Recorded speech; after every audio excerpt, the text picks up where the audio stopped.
Assalamualaikum warahmatullahi wabarakatuh. Selamat tahun baru kami ucapkan kepada semua. Belum lagi terlambat. Hari ini saya Ridwan bersama dengan Syafiqah untuk menghiasi pagi anda dalam rancangan Selamat Pagi Malaysia.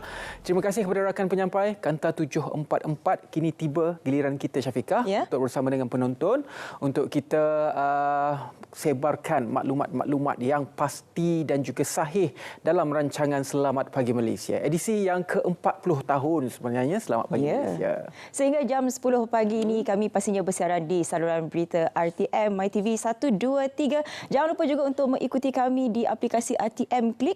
Dan sehingga jam 10 ini pelbagai pengisian akan kami kongsikan bersama dengan anda. Tapi terlebih dahulu, ini merupakan antara tumpuan utama semalam.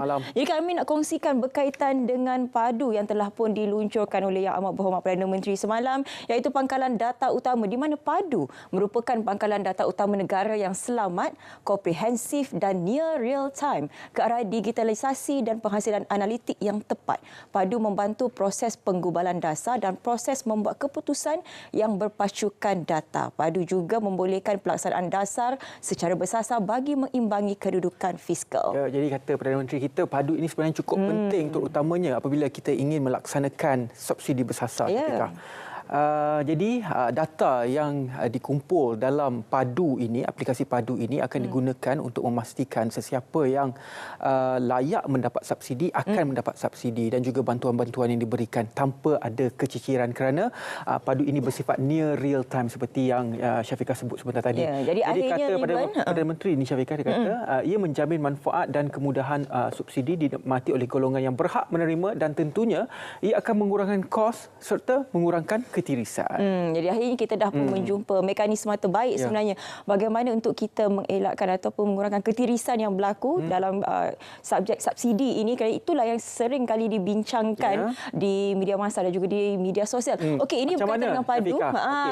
Syafiqah boleh terangkan cara-cara untuk kita mengisi data kita ke dalam aplikasi padu. Ada 3 langkah mudah untuk mendaftar padu. Langkah pertama, untuk memuanai maklumat asas anda. Maklumat pendaftaran mestilah sama seperti yang tertera pada kad pengenalan. Isikan nombor telefon bimbit dan email yang sah serta aktif untuk penerimaan OTP. Kemudian langkah kedua ialah pengesahan akaun. Anda perlu mengisi OTP yang diterima melalui SMS. Permohonan semula diperlukan sekiranya tidak menerima OTP dalam tempoh ditetapkan atau tamat tempoh pengisian. Dan terakhir sekali, langkah ketiga ialah tetapkan kata laluan. Jadi ketiga-tiga ini merupakan langkah mudah untuk mendaftar padu. Pastinya di http://www.padu.gov.my. Jadi semua rakyat yang berumur 18 tahun ke atas perlu mendaftar dan membuat semakan di portal padu ini. Jadi semak dan kemas kini profil sebelum 31 Mac 2024. Bermaksud ada 3 bulan untuk kita memberi ruang kepada kesemua rakyat Malaysia yang berumur 18 tahun ke atas untuk mengemas kini dan juga memasukkan data ke dalam aplikasi padu untuk memudahkan kerajaan selepas ini dalam membuat apa saja keputusan terutamanya pembahagian subsidi secara bersasar ini.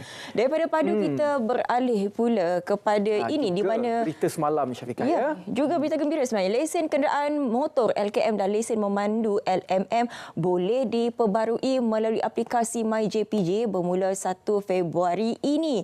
Jadi ini bagi memudahkan orang awam untuk mendapatkan perkhidmatan secara digital. Jadi pertambahan fungsi baru ini akan menjimatkan masa dan kos selain mengurangkan kesesakan di kaunter Jabatan Pengangkutan Jalan. Jadi kata Menteri, pelaksanaan urus niaga pembaharuan lesen kenderaan ini melalui aplikasi ini akan dilaksanakan secara berfasa, di mana pada peringkat permulaan hanya melibatkan kenderaan persendirian individu yang berstatus warga negara Malaysia. Sementara itu, bagi menggalakkan penggunaan lesen memandu Malaysia Digital ELMM, semasa pembaharuan akan menikmati rebat sebanyak RM5. Bermakna lepas ini apa yang kita inginkan adalah mungkin tidak ada lagi kad secara fizikal dan kesemua rakyat Malaysia yang mempunyai lesen memandu menggunakan lesen e-lesen lah, maksudnya dalam telefon ataupun tablet anda.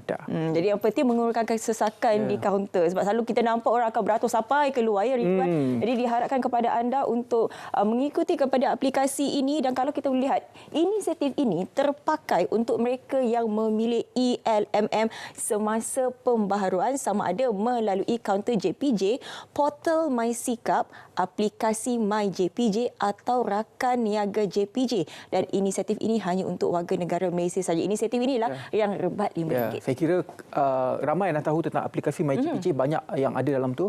Ada road tag, ada lesen dan juga nak cek saman pun ada. Klik saja type saja nombor kenderaan kita, keluarlah list saman itu. Boleh bayar satu saman RM300 kalau lambat. Aduh. Okay. Ini sedikit perkembangan mengenai banjir. Alhamdulillah dah semakin baik. Cuma ada beberapa lagi PPS masih lagi dibuka. 3 secara totalnya, iaitu 1 di Kelantan dan juga 2 di Pahang, yang mana melibatkan jumlah mangsa keseluruhan adalah 48 dan jumlah keluarga adalah 13. Ya, setakat semalam PPS di Johor telah pun ditutup sepenuhnya, alhamdulillah. Okey, daripada banjir kita pula nak beralih kepada peperiksaan SPM 2023 yang mana akan mula dilaksanakan ujian bertutur bahasa Melayu pada 8 hingga 11 Januari, ujian bertutur bahasa Inggeris 17 hingga 23 Januari, manakala ujian mendengar bahasa Melayu dan bahasa Inggeris 29 Januari dan peperiksaan bertulis akan bermula pada 30 Januari hingga 7 Mac. Ya, maknanya start minggu depan lah. Tapi adik-adik lain yang tidak mengambil SPM macam sekolah darjah lain lah kan, 1, 2, 3 akan juga memulakan peperiksaan minggu depan. Betul. Kalau kita boleh lihat Ridwan, ini ada kita punya yang setia di sini. It's Irfan _9. Doakan saya semoga mendapat jawab SPM dan dapat keputusan yang baik 6A. Kami doakan. Kami di SPM doakan adik Irfan. Kalau dia ambil yang baik. 9 subjek, kita doakan 9A. Adik Irfan InsyaAllah. Okey. Berita seterusnya, kita nak berikan sedikit perkembangan mengenai berita dari luar negara. Semalam mungkin satu dunia terkejut dengan satu insiden yang berlaku di Jepun ini. Tragedi pelanggaran 2 kapal terbang. Belum habis kita bercerita mengenai gegaran gempa bumi dan juga amaran tsunami yang dikeluarkan di Jepun. Sekarang ini pula digemparkan pula apabila 2 kapal terbang yang bertembung dan mengakibatkan kebakaran. Dan setakat ini, kalau kita melihat syarikat penerbangan itu berkata kesemua 379 penumpang dan anak kapal berjaya diselamatkan. Dan juga pengawal pantai dalam kejadian tersebut masih lagi dalam siasatan. Dan juga menurut jurucakap lapangan terbang Haneda, menutup semua landasan kapal terbang susulan kejadian itu. Okey, sedikit berita dapat kami kongsikan kepada anda dan itu adalah sedikit footage yang dapat kami kongsikan kepada anda berkaitan dengan tragedi pelanggaran pesawat yang berlaku di Tokyo, Jepun. Jadi mungkin sedikit perkembangan dan juga update terkini anda boleh dapatkan di portal-portal berita.